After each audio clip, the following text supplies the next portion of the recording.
Nasubukan mo na bang magluto ng adobong nagmamantika? Kung hindi pa, para sa'yo ang video to. Dahil dito ay magluluto tayo ng adobong nagmamantika. Simulan natin ating pagluluto. Mayroon nga tayo itong karneng baboy. Ang gagawin ko lang dito ay mamarinate muna natin to. Naglagay na ako dito ng toyo.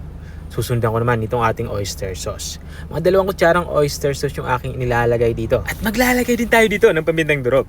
Matapos natin mailagay itong mga pampalasa natin, ang gagawin ko lang dito ay hahaluin ko lang ito. Gamit nga yung aking malinis na kamay, ay hahaluin ko lang ito ng maigi para mabilis itong kumapit dito sa ating karneng baboy. Once na halo natin ito maigi, itatabi muna natin to kahit 1 oras. Makalipas ka na 1 oras ay magsisimula na tayo magluto. Nagpainit na ako dito ng kawali. At nang uminit na nga yung kawali, lalagyan na natin ito ng mantika. Initin lang natin yung ating inilagay na mantika. At once na uminit na ito, magsisimula na tayong magisa. Unang inilalagay ko nga dito itong ating dinimiktik na bawang. Hindi ko na ito hiniwa, dinikdik ko lang ito.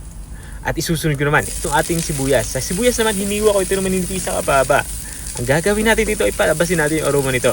Kapag ganito na itsura ng ating bawang at sibuyas, ilalagay na natin itong ating karning baboy na marinate. Bali, dahan-dahan ko itong ilalagay para hindi sumama yung ating liquid na pinagbabaran. Dahil igigisa o sasangkot siya muna natin itong ating karning baboy. At kung andyan ka pa rin at nanonood hanggang dito sa parte ng aking video, ibig sabihin na interesado ka sa aking niluluto. Pwede mo naman i-comment kung taga saan ka para alam ko kung hanggang saan umabot ang aking video. Balik tayo dito sa ating nilulutong ulam. At this point nga ay naggigisa na nga ako nitong ating karning baboy. At once nagkulay light brown na ito, ilalagay na natin itong ating pinagbabaran o itong ating reserve na marinade. At magdadagdag din tayo dito ng tubig. Sa tubig naman ay sapat para makapagpalambot ditong ating karning baboy. At para naman sa ating aromatics, maglalagay tayo dito ng dahon ng laurel. 5 pirasong dahon ng laurel nga yung aking inilalagay dito. At maglalagay na din tayo dito ng 1 pirasong pork cube. Gagawin ko lang dito ay dudurugin ko lang ito para mabilis itong matunaw. At saka natin ihalo dito sa ating nilulutong ulam. At this point, maglalagay na tayo dito ng suka. Once na ilagay na natin yung suka, tatakpan na natin to. Hindi na natin to gagalawin para hindi maglasang hilaw yung ating suka. Dito nga ay tinatakpan ko na ito. Papakuloy natin ito ng mga 30 minutes para siguradong malambot ito ating karneng baboy. Makalipas ka ng 30 minutes ay binuksan ko na nga ito. Dito nga sa parin ito ay halos mahiga na yung sabaw. Pero hindi pa tayo tapos sa ating pagluluto. Ang gagawin ko lang, titikman ko nito kung pasok na sa akin palasang-lasa nito. At dahil nga para sa akin ay okay na yung alat ito, maglalagay na lang din ako dito ng asukal. Ito ay magsisilbing pambalansi sa lasa ng ating sauce o sabaw.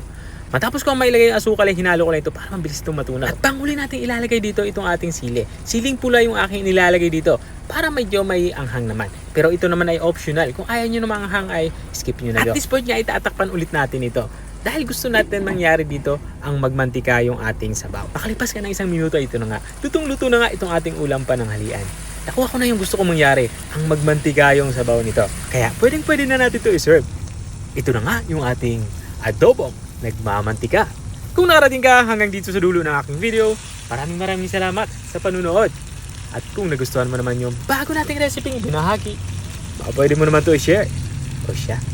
Hanggang dito na lang ako. Kita-kita ulit sa mga susunod kong mga videos. Paalam. Bye-bye!